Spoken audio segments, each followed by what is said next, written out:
Halo, mari kita lanjut ke bagian berikutnya dari Pocong Neneng. Sebuah kisah dari Naila and Fajria. Ini dia kelanjutannya di Tony FS. Malam pun terus bergulir, hingga tanpa sadar, suara kokok ayam jago memekik gendang telinga, menandakan bahwa pagi yang dinanti Minul sudah tiba. Darmoko pun yang tak bisa tertidur, langsung pergi ke kamarnya. Dirinya kini mendapati istrinya itu tengah tertidur pulas di ranjang mereka. Senyum lelaki itu pun seraya merekah. Ia lalu menghampiri istrinya. Dicumbunya kening sang istri, sesekali sembari mengelus perutnya yang sedikit membuncit. Minul pun merasakan bahwa saat ini ada yang tengah membelai lembut kepalanya. Ia lalu mengedipkan matanya berulang, kemudian melihat suami tercintanya itu sedang memandanginya. Dirinya pun langsung mengambil posisi duduk di ranjangnya. Mata Minul pun menjadi memicing. Ia lalu membuang mukanya. "Onopo mas? Kan semalam kamu bentak-bentak aku, sekarang kok senyum-senyum gitu?" Minul melipat tangannya ke dada. Ia masih berusaha memasang muka jutek kepada Darmoko. "Masih marah toh dik? Yowes, masalah. Mas minta maaf. Yowes, sekarang kamu ke endang mandi, siap-siap. Nanti kalau matahari sudah terbit, kita langsung berangkat ke rumah Yuponirah, ya?" papar Darmoko, sembari menoel dagu sang istri. Tanpa menjawab ucapan suaminya, Minul pun langsung turun ranjang, mengambil handuk, kemudian bergegas pergi meninggalkan Darmoko ke kamar mandi. Darmoko pun membuka pintu depan, kemudian keluar menuju gentong untuk mengambil wudhu.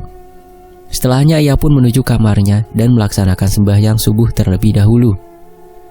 Pukul 6 pagi, Minul dan Darmoko pun sudah bersiap untuk berangkat ke rumah Ponirah. Mereka berjalan kaki dengan melewati jalanan area persawahan yang becek dan penuh lumpur. Begitulah jika hidup di desa kecil.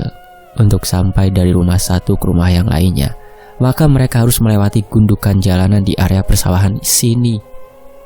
"Loh, Mbak Yu, pagi-pagi sudah mingis-mingis, mau kemana ini?" tanya salah seorang warga yang kebetulan melewati jalan yang sama. "Iya, ini mau ke rumah Yuponirah," sahut Darmoko menimpali. Lelaki itu pun langsung menggandeng tangan istrinya. Setelah dirasa wanita yang menanyai mereka itu pergi menjauh. Agaknya, Darmoko terlihat tak suka dengan kebiasaan warga sini yang selalu kepo, ingin tahu apa, di mana, kemana mereka itu akan pergi, ataupun menyangkut urusan yang lain. "Wong kok seneng ngurusi uripe wong liya," gerutu Darmoko di sepanjang jalan, membuat Minul seketika mengernyitkan dahinya. "Opo to mas?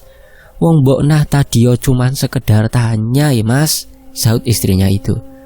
"Loh dek, sering kali loh dia itu pas mau berangkat dagang ke pasar ya gitu, alasannya mau beli sayur, tanya ini itulah, jebros gak jelas arahnya itu kemana. Ngomong katanya dagangannya mas mahal, ujung-ujungnya ngutang," jawab Darmoko dengan mimik mukanya yang terlihat kesal. Minul pun hanya tertawa mendengar suaminya yang terus menggerutu di sepanjang jalan. Tanpa sadar, lamanya pasangan suami istri itu bercengkrama. Mereka pun akhirnya sampai di rumah yang akan dituju. Nampak sedikit kaget karena pelataran rumahnya yang kotor, dedaunan kering berterbangan kemana-mana memenuhi halaman. Rumah yang biasanya terurus itu kini sudah seperti tempat tak berpenghuni. Mungkin juga karena keadaan Ponirah yang masih belum sehat. Minul pun berinisiatif untuk mengambil sapu ijuk yang ada di pelataran rumah itu, kemudian membersihkan halaman itu sembari menutup hidungnya dengan ujung jilbab yang dikenakannya. Darmoko juga terlihat membantunya.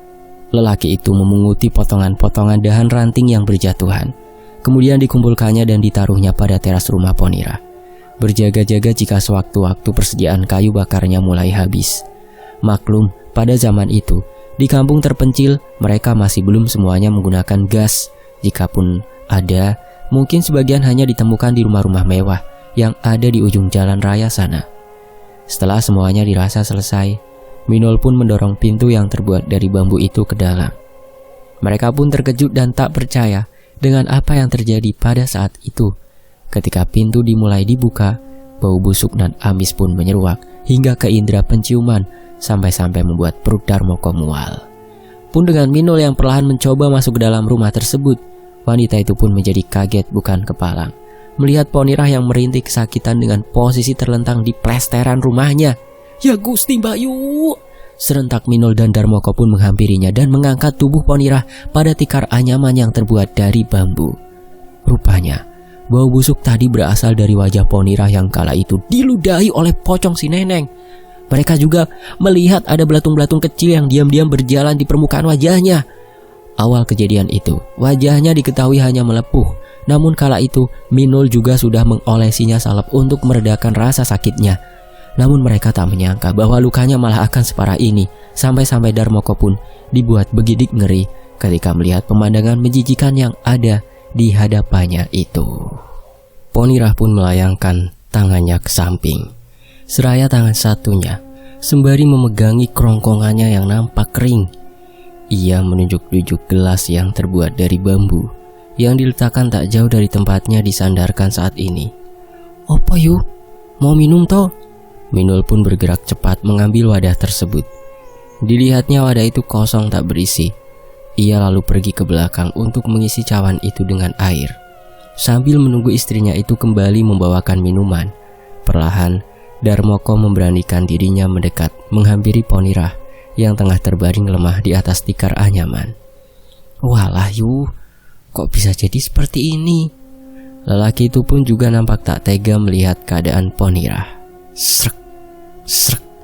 Terdengar derap langkah suara sandal yang ditimbulkan kaki seseorang. Minul pun datang dengan membawa secangkir air, kemudian membantu Ponirah untuk duduk dan meminumkan air itu tepat pada bibirnya. Kian lama derai air mata Ponirah pun bercucuran. Wanita itu agaknya sulit untuk bicara, walaupun hanya sepatah kata, dikarenakan keadaan wajahnya yang makin hari makin membengkak. Sesekali Minul pun menyeka air matanya, namun dengan cepat tangan Darmoko kemudian menampik tangan Minul. "Dek, jangan sentuh di bagian itu. Nanti kalau tertular bagaimana?" ujar Darmoko lirih.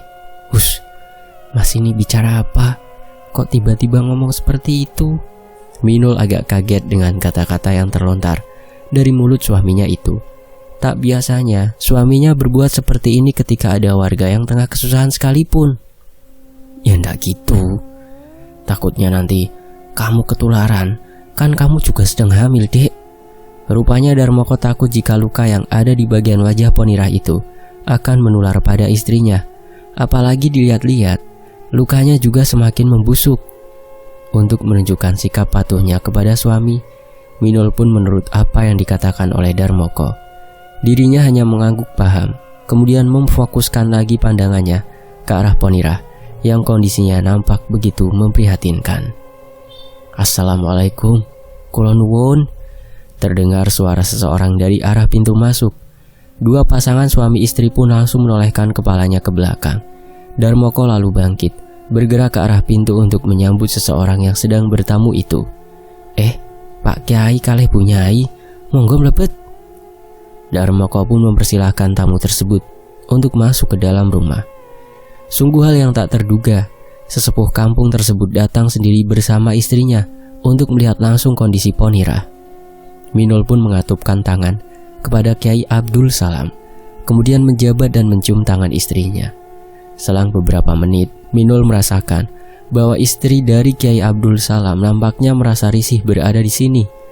Sedari tadi, dirinya memperhatikan wanita yang bergelar Bu Nyai itu pertama datang hingga sekarang, terlihat menutupi indera penciumannya dengan kerudung syar'i yang dikenakannya saat ini. Hal itu dianggap wajar karena bau busuk yang ditimbulkan oleh luka basah pada bagian wajah Ponirah. Aromanya semakin menyeruak. Beberapa lalat besar berwarna hijau yang harusnya hinggap pada makanan basi dan juga sampah, kini pun turut meramaikan hinggap pada luka Ponirah yang kian lama semakin parah itu. Sementara itu, dengusan nafas Ponirah semakin menguat. Dirinya seolah merasakan panas pada bagian permukaan wajahnya. Ustadz Abdul Salam pun nampak keheranan melihat luka pada bagian wajahnya. Semburan ludah pocong seolah membuat rupa Ponirah hampir tak dikenali. Hari itu terlihat masih melepuh biasa seperti tersiram air panas. 2 hari kemudian semakin membengkak. Lalu setelah mereka tinggal selama beberapa hari, luka itu malah semakin parah dan membusuk. Ponira benar-benar seperti orang kepanasan kala itu. Tanpa sadar melihat orang-orang di sekelilingnya, ia pun nampak menyingkapkan baju bagian atasnya, hingga perut dan pusarnya yang membuncit itu terpampang nyata di depan mereka. Semuanya pun dibuat terkejut oleh hal itu. Mereka yang semula hanya duduk, kini bangkit dan perlahan-lahan menjauhi Ponira.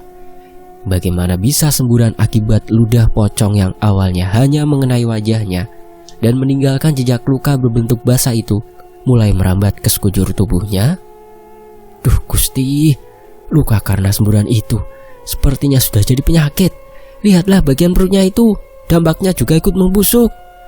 Amati juga dengan teliti di sana, menunjuk bagian perut Ponira, yang dimana di situ ada binatang kecil berjalan merayap. Ucapan sedikit keterlaluan yang dilontarkan Bu Nyai membuat Ponira menengok ke arahnya. Bu ya jangan begitu ngomongnya. Dah enak bila didengar yang punya rumah. Ustadz Abdul Salam pun memperingatkan istrinya agar menjaga adab bicaranya.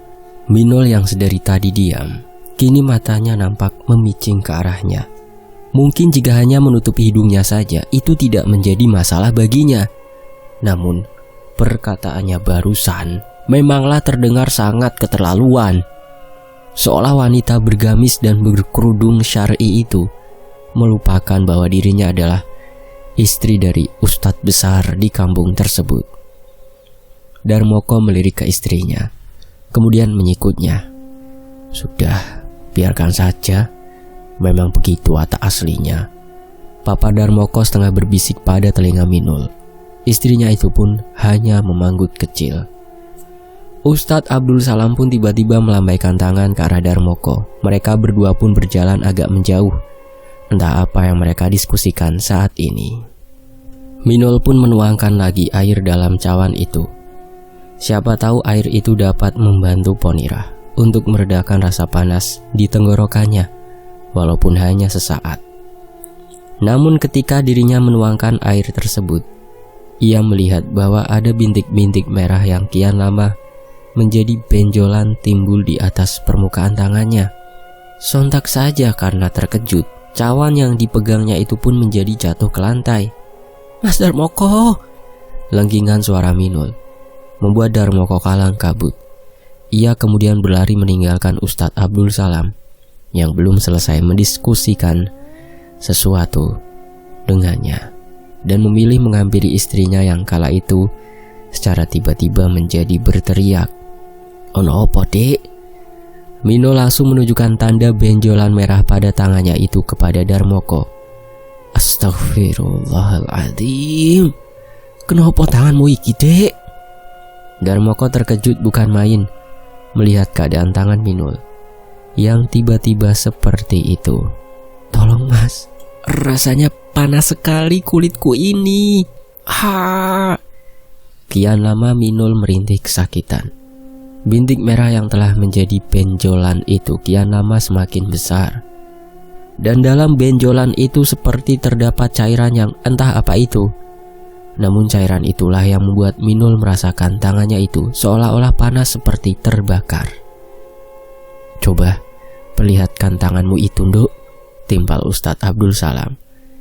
Istri dari Darmoko pun dengan sungkan menunjukkan kedua area telapak tangannya kepada sesepuh kampungnya itu.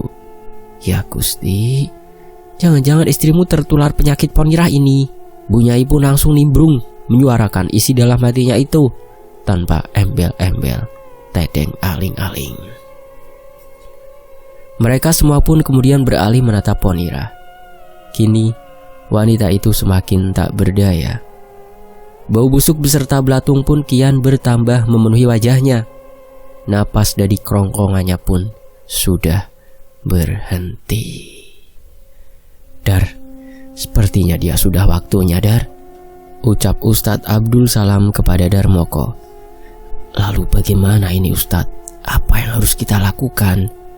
Darmoko dilanda kecemasan yang luar biasa. Apa yang kini dikatakan Bu Nyai ada benarnya juga. Mungkin saja istrinya itu memang tertular penyakit yang diderita Ponira saat ini. Apalagi tadi Minul juga telah menyeka peluh putih yang keluar dari kelopak mata Ponira. sehingga menyebabkan tangan istrinya itu seperti panas dan terbakar. Tetapi di sisi lain, melihat kondisi Ponira yang saat ini tengah menunggu ajalnya tiba, hati Darmoko pun juga bingung. Bagaimana nanti jika memang Ponira dinyatakan telah meninggal? Lalu proses pengkremasian jenazahnya harus seperti apa? Sedangkan semburan ludah pocong pada bagian wajahnya itu telah menjadi penyakit menular. Kini istrinya juga telah merasakan dampaknya. Dirinya juga tak mau jika harus tertimpa hal yang sama seperti Minul.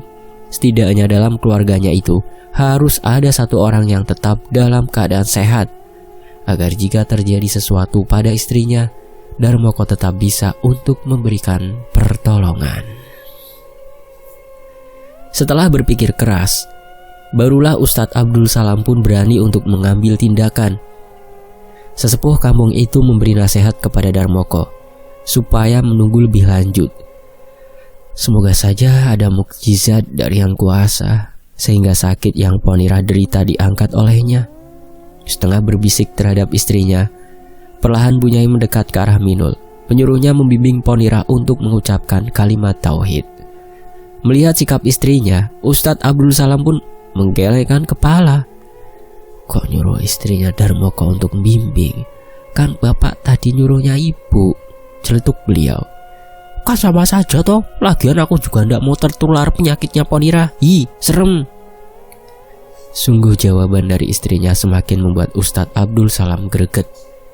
Kemudian Minul pun menghampiri Ponira. Sesekali wanita cantik itu mengibas-ngibaskan tangannya yang masih terasa terbakar. Jarak di antara mereka pun sekitar 1 meteran dari tempat Ponira berbaring. Dengan perlahan dan juga sabar, istri dari Darmoko itu pun menuntun Ponira untuk melafadzkan kalimat Allah. La ilaha illallah. Monggo Mbak Yu, tirukan saya pelan-pelan ya, sambil menuntunnya. Tak terasa air mata Minul pun perlahan menetes. Ayo Yu, tirukan ucapan istriku. Yu, Ponira pasti bisa. Darmoko turut memberikan semangat. La ilaha. Belum juga kalimat tauhid itu diselesaikan, Ponira pun sudah terburu menutup netranya. Innalillahi wa inna ilaihi raji'un. Serempak semua yang ada di sana mengucap kalimat istirja. Pada akhirnya mereka turut menjadi saksi atas kematian mengenaskan yang menimpa Ponira. Minul langsung berlari ke arah Darmoko, kemudian mendaratkan tubuhnya pada dada suaminya itu. Tangisnya menggugu. Kematian Ponira sangat membuat hatinya terguncang. Karena selama ini setelah kepergian kedua orang tuanya, biasanya Ponira lah yang selalu menemaninya dan membantunya ketika ia membutuhkan pertolongan. Dirinya sudah menganggap Ponira sebagai Mbak Yunya sendiri. Maklum saja jika istri dari Darmoko itu merasa sangat kehilangan di saat ajal telah menjemputnya. Kini Ponira telah berpulang ke rahmatullah dengan keadaan yang sungguh memprihatinkan. Astagfirullah. Sekarang giliran para warga kampung untuk memikirkan bagaimana caranya mengkebumikan jenazah Ponira tanpa langsung adanya kontak fisik antara mereka dan juga si jenazah. Semua itu dikarenakan untuk berjaga-jaga agar mereka tak tertular penyakit yang ditimbulkan oleh Ponira. Dar, lebih baik kamu umumkan dulu berita duka ini ke surau, supaya orang-orang juga mengetahui tentang hal ini. Perintah sesepuh kampung tersebut pada Darmoko. Injih Pak Ustadz, ngapunten kulo tilar sekedap nggih. Beliau menganggukkan kepala selang setelah Darmoko berpamitan kepadanya. Setelah diumumkan kabar duka tersebut, barulah sesepuh kampung itu menghimbau siapa sajakah warga yang akan dipilihnya untuk proses pemulasaran jenazah nanti. 4 atau 5 orang dari golongan wanita yang bertugas untuk memandikan mayat Ponira. Sebagiannya lagi dari kaum laki-laki untuk menyiapkan lubang galian sebagai tempat peristirahatan terakhir, sekaligus untuk membopong keranda di saat mayat telah dikafankan. Kali ini Minul dilarang untuk serta-merta mengambil tugas berkumpul bersama yang lain, karena dia sendiri saat ini juga terkena penyakit yang ditularkan jenazah. Jadi mau tak mau, ia hanya duduk berdiam diri dan melihat proses pemulasaran selesai. Namun, untuk mencegah terjadinya penularan penyakit yang ditimbulkan, maka Ustadz Abdul Salam pun memberi saran agar menyiapkan bahan-bahan pelindung seperti celemek, sarung tangan plastik yang panjangnya sampai siku, penutup kepala, masker dan alas kaki khusus. Boleh sepatu apa saja. Mereka pun membagi tugas membuat alat seadanya sebagai pelindung dirinya masing-masing. Hal itu sudah dipikirkan oleh pemimpin kampung tersebut secara matang-matang. Walaupun teknologi sekarang sudah maju dan modern, namun tetap saja mereka saat ini sedang hidup di kampung kecil dan terpencil. Jangankan baju pelindung khusus, bahkan untuk membeli sebutir obat saja mereka harus rela berjalan di depan jalan raya sana untuk sampai ke puskesmas satu-satunya yang berdiri di desa tersebut. Sayangnya, puskesmas itu nampaknya sudah tak beroperasi lagi dikarenakan rumor teror sosok wanita mengerikan berwajah gosong dan menghantui seluruh staf yang bertugas pada malam itu. Bukan sekedar karangan cerita, namun saksi mata, yaitu Darmoko sendiri pun juga mengalami hal janggal tersebut. Saat waktu itu dirinya mengantarkan almarhum Marjuki untuk memeriksakan keadaan matanya sebelum kematian tragis itu menimpanya. Setelah semua tugas yang diberikan selesai, mereka pun berganti untuk menyiapkan papan sebagai alat pemandian jenazah berupa kayu berukuran panjang, sepanjang tubuh orang dewasa, yang kemudian diletakkan pada amben yang terbuat dari bambu. Tak lupa pula sebuah bak mandi yang diisi air untuk mengguyur tubuh si mayit. Para warga lainnya yaitu dari golongan laki-laki beralih membuat jalanan air, yaitu dari kumpulan gundukan tanah yang digali. Tujuannya supaya air bekas memandikan jenazah itu tak tercampur oleh genangan air yang lainnya, yang nantinya juga malah akan membahayakan kulit dan kesehatan mereka beserta yang lainnya. Ustadz Abdul Salam pun memberikan bubuk herbal dan menyuruh salah seorang dari mereka untuk menuangkan bubuk tersebut ke dalam bak mandi yang sudah diisi dengan air mengalir tadi. Bubuk itu adalah pengganti dari cairan klorin yang bertujuan untuk mematikan bakteri yang disebabkan oleh penyakit menular. Kemudian setelah selesai, mulailah para ibu-ibu membuat penutup dari kain yang sudah tak terpakai agar pemandian jenazah tak terlihat oleh kaum laki-laki. Mereka terlihat lengkap dengan pakaian pelindung buatan sendiri, tak lupa dengan kacamata seadanya, pun dengan masker berupa kain kumel sebagai penutup mulut. Hampir setengah jam berlalu. Akhirnya, salah satu dari mereka membukakan pintu yang terbuat dari bambu itu dan menyuruh para warga yang lainnya untuk masuk ke dalam setelah proses mengkafani itu selesai. Saat kaki mereka mulai melangkah masuk, aroma tak sedap pun timbul menyeruak ke hidung, hingga siapa saja yang menciumnya, perutnya akan terasa mual. Bau itu berasal dari penyakit yang ada pada bagian wajah jenazah yang telah membusuk. Parahnya lagi, walaupun telah dibersihkan dan dimandikan, belatung-belatung yang memenuhi wajah dan kian merambah di bagian tubuhnya itu bukannya malah hilang dan lenyap, kini malah semakin bertambah. Sebagian dari mereka merasa jijik, sehingga menjaga jarak sejauh mungkin dari jangkauan mayat yang sudah terbujur kaku itu. Astaghfirullahaladzim. Para warga mulai saling pandang. Ada yang bergidik ngeri, ada pula yang merasa iba dan kasihan melihat kondisi mayat Ponirah yang sungguh memprihatinkan. Monggo, langsung saja kita mulai tahlilnya sebelum jenazah disolatkan dan dikebumikan, tutur Ustadz Abdul Salam kepada semuanya. Seraya semua serempak menganggukkan kepala, pembacaan Yasin pun dimulai dan dipimpin langsung oleh beliau sendiri. Selesai semua, para warga, yaitu anggota laki-laki, langsung membopong jasad Ponirah dengan hati-hati menuju keranda, yang nantinya jenazahnya akan digiring menuju surau untuk disolatkan. Sebagian dari mereka ada juga yang menolak dikarenakan tak tahan dengan bau busuk yang semakin menyeruak kuat pada indera penciumannya. Dengan rendah hati dan tanpa menawarkan diri, sesepuh kampung tersebut pun langsung bergerak cepat untuk membantu yang lainnya mengangkat keranda tersebut. "Loh, jangan Pak Kiai, biar yang lainnya saja," tegas Darmoko yang menghalangi niat tulus beliau untuk membantu mereka. Bukan karena sungkan atau apa, namun lelaki berbadan tegap itu sungguh tak tega melihat kondisi tubuh beliau yang usianya sudah terbilang tidak muda lagi. Dirinya memandang sinis kepada kaum pemuda yang lainnya, seperti memberi kode agar secepatnya maju ke depan untuk mengambil alih posisi beliau.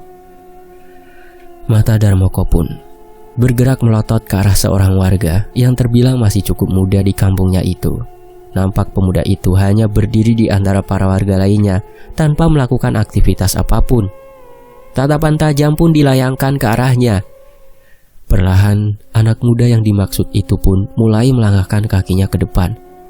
Ia lalu meminjam baju pelindung kepada warga yang lain untuk melindungi tubuhnya agar tak tertular penyakit yang dibawa oleh si mayat. Melihat ada yang maju, Ustadz Abdul Salam pun melemparkan senyum ke arahnya. Beliau lalu mundur beberapa jengkal dan bergabung kembali dengan para warga yang lainnya. "Kowe iki piye to? Mosok ngono wae leren dikandani. Mbok ya sekali-kali tulung tinulung marang liyan, kan ora ono salah to?" Darmoko langsung mengomeli Tarmen ketika dirinya sudah bergabung untuk mengangkat keranda itu bersama dengannya. "Kowe iki senom, mosok kalah karo awake sing wis tuwa ngene. Seganlah sedikit sama Mbah Yai," tambahnya lagi, membuat Tarmen semakin tersudut dan tak enak hati. Iyo, sepurone Kang. Aku cuman takut ketularan penyakitnya Kang," elak si Tarmen yang berusaha mencari alasan. "Maaf Pak Kiai, nyuwun sewu, apa tidak sebaiknya kita menunggu anaknya pulang sebelum jenazah almarhumah dikebumikan?" timbal warga yang lainnya. Sambil mengambil nafas panjang. "Bagaimana ya? Begini saja. Kalian kan tahu kalau anak dari almarhum Marjuki dan almarhumah Ponira ini kan jarang pulang. Sekalinya pulang pun juga dalam keadaan mabuk-mabukan setelah dikabarkan bermain di desa seberang sana. Desa itu kan terkenal dengan anak-anaknya yang bandel, yang suka minum minuman keras, juga judi. Apakah menurut kalian semua kita harus menunggu kedatangan si Pak Ijo? Sedangkan kalian sendiri pun tak tahu kapan ia akan pulang ke rumahnya?" Ustadz Abdul Salam seperti mengajak mereka untuk bermusyawarah. Beliau menunggu keputusan yang tepat yang akan diambil oleh warganya. Dan walau bagaimanapun juga, Pak Ijo adalah keluarga satu-satunya dari almarhum dan almarhumah. Atau begini saja, kita bawa jenazah ini ke surau dulu.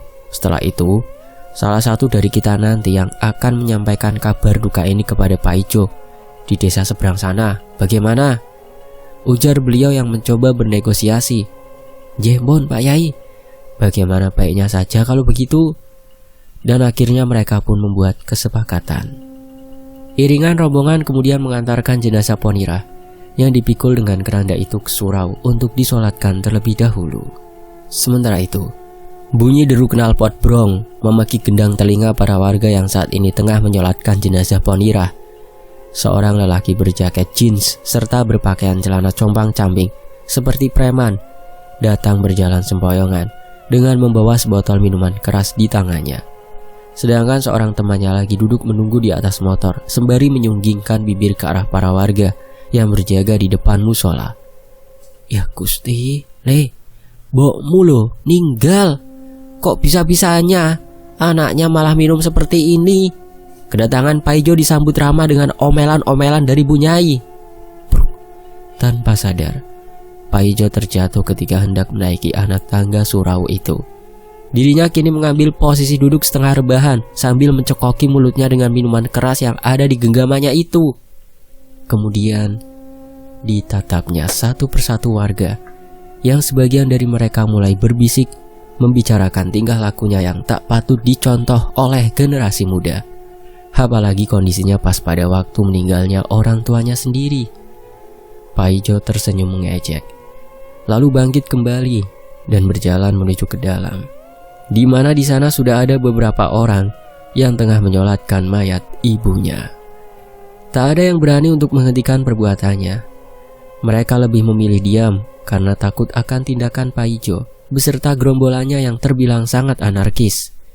Pak Ijo merupakan anggota geng preman di kampung sebelah, yang manakala pimpinan gengnya itu adalah anak dari bekas narapidana yang dulunya berprofesi sebagai pembunuh bayaran. Bahkan Bunyai pun juga tak berani untuk mengambil tindakan selanjutnya. Istri dari sesepuh desa itu lebih memilih mengunci mulutnya daripada terus-terusan mengomelinya yang nantinya malah akan membahayakan dirinya sendiri. Para warga berjalan mundur menjauh ketika langkah kaki Pak Ijo mulai menaiki anak tangga musola itu. Tepat di depan matanya, prosesi menyolatkan jenazah telah usai. Setelah mendoakan si mayit, beberapa orang langsung membopong tubuh jenazah dan meletakkannya kembali ke dalam penduso, lalu menutupinya dengan kain berwarna hijau. "Tunggu!" bersambung. Teriakan Pak Ijo membuat semua orang di dalam musola itu menjadi terkejut. "Kenapa, Jo, kamu teriak-teriak?" Nantikan bagian berikutnya hanya di Tony FS. Saya pamit dulu. Wassalamualaikum warahmatullahi wabarakatuh. Alhamdulillahirabbil alamin.